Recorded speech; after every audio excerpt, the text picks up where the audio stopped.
Okay, on this example, it gives a function. They want us to take the derivative. Let me just bring it down here and we will do that. So f of t is 850 plus 4 whole base 5 of t. Okay, let's take the derivative. That's the first thing. So f prime of t, derivative. 850, that's just going to be 0, right? Because a constant number not with no x or t or anything next to it, derivative is just 0, it doesn't change. Its rate of change is 0. Remember, that's what a derivative is a rate of change. Well, the number 850 is just always 850. There's no variable next to it to make it vary. It stays steady at 850. So therefore, what's its rate of change? What's its derivative? 0. It's not changing at all. Okay, then the other part, the 4, that 4 is going to stay, huh? Because he's multiplied by a variable, something that has a letter in it. So, okay, now how do you do the derivative of log base 5 of t? Well, the rules are a little tricky. Remember ln of x, the derivative is 1 over x, right? So then what if you have like log base 5 of x? Well, it's going to do the same thing basically, but then a little adjustment. It's going to do 1 over the ln of 5. This is the same, and then there's an adjustment. It's just like the rules for e to the x. Remember e to the x? His derivative is just e to the x. He's our favorite one. He's a perfect number. So what happens if you have something like, say, 5 to the x? What's the derivative of that? Well, he does the same at first, the mirror thing, but then times ln of 5 as the adjustment because it's not the perfect number.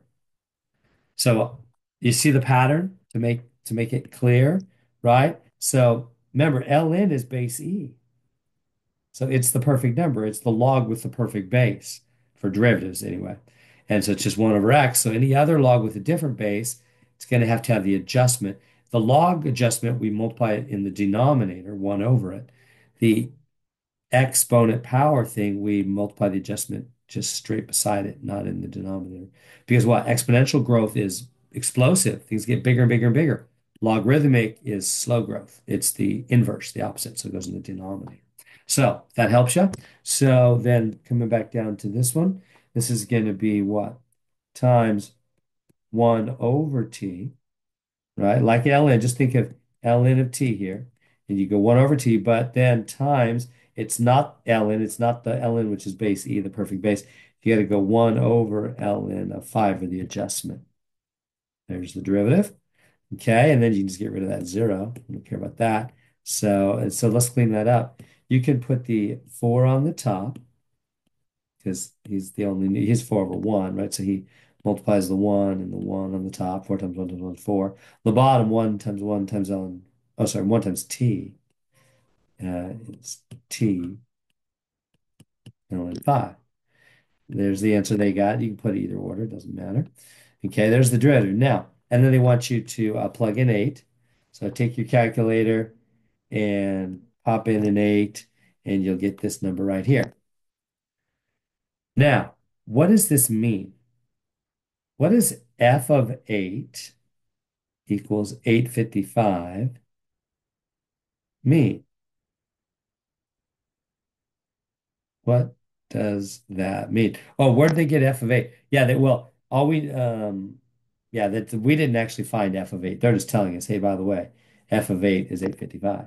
Well, that means they took the original function, they put in an 8. You could hit the buttons in your calculator, and you would see it does indeed come out to be 855. Okay, so what? What does that mean in the real world? Well, remember, the original function is what? Uh, the number of social media references. So this is number of social media references where T is the number of days since the release. So in other words, this is T is 8. So that means 8 days after the release, this is 855 social media references. Okay, but then they're going to ask us, what about F prime of 8? That's what we found right here. Or I mean on this part, F prime of 8. That's not the same as F of 8, right? Everybody seeing that difference? F of 8 is, let me use a different color for clarity. F of 8 is 855. F prime of 8 is 0.31, whatever. So what's that? Well, the prime, remember, is rate of change. So that's the rate at which the number of references is increasing after 8 days. That's t equals 8 again. 8 days after the release, how is the rate of change? In other words, is it still going up or more? Is the number of social references, social media references growing or shrinking, or what's it doing? Well, it's barely growing up. 0.31, that's not even one more reference a day. That's 31% of a reference, right? That means it's pretty much stopped. Like if you do that for 3 days, maybe you get one more reference. It's only 31% chance of a reference that day. That's the growth rate. That's the rate at which it's going. Remember, derivatives are always rate of change, rate of growth or shrinkage. And so there we go.